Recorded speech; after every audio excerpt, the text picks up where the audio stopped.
much to our panel and to our special guest, Jason Blair. Bye, Liz. Thanks for having us. We had a blast. Bye, Jason. Bye, Clarence. And thank you for tuning in. I'm Elizabeth Stanton, and we'll see you next time on World's Funniest Animals. The new CW series, Would I Lie to You? Premieres Saturday, April 9th. Now at 10, a catastrophic crash in the streets of Rialto. A dangerous driver evades police, runs a red light, and kills 2 innocent people. And tonight, 2 families are grieving their loved ones. Nearly a week later, and the fallout continues, Chris Rock's brother addresses the controversial onstage slap at the Oscars, his message to fans about the ceremony slap, and the warning he's issuing tonight. Plus, a symbol of solidarity and hope through music. A Ukrainian artist is set to hit the Grammy stage tomorrow with some of music's biggest, brightest stars. The powerful performance, though, and the call that turned a lifelong dream into a reality. Now, on the News at 10.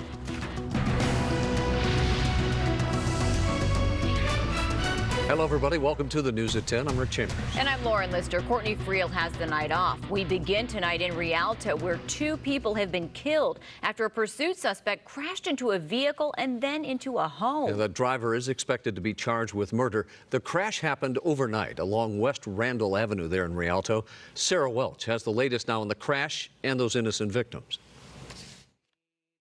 Heartbroken. Candles and balloons honor 2 lives lost at the hands of an out-of-control driver. Devastated. Feel for his mom. Like I told this gentleman, I'm a mother.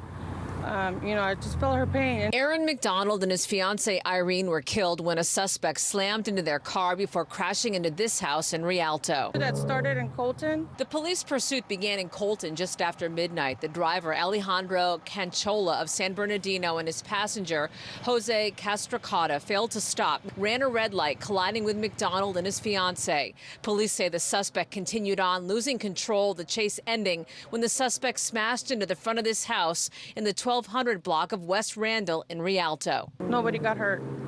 Yeah, and they're very lucky. They plan to get married next year. Friends say Aaron and his fiancée were planning their life together. When he purchased a home, he was at my house actually celebrating because he had bought a house. He was going to move in with his fiance. Well, it was his fiance now. The suspect and passenger survived the crash. Investigators say the driver will face charges of murder. Why he's alive, my personal opinion, he's going to suffer the way he's making other families suffer. Well, that's just my opinion.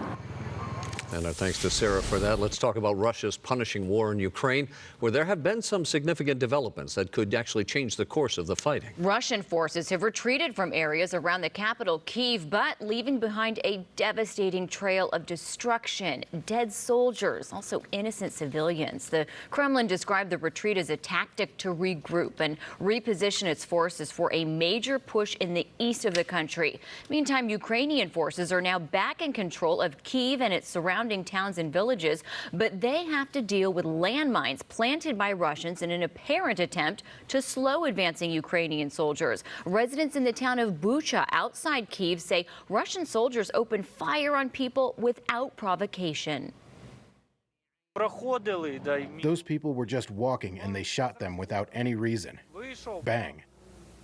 In the next neighborhood, it was even worse.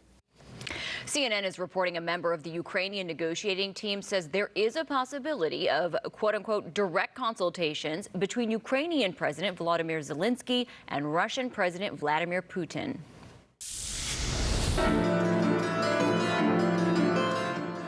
And on a stage thousands of miles away from the war, a Ukrainian-American musician will take center stage at the Grammy Awards tomorrow and introduce the world to Ukraine's culture and its national instrument in what is expected to be a stirring performance.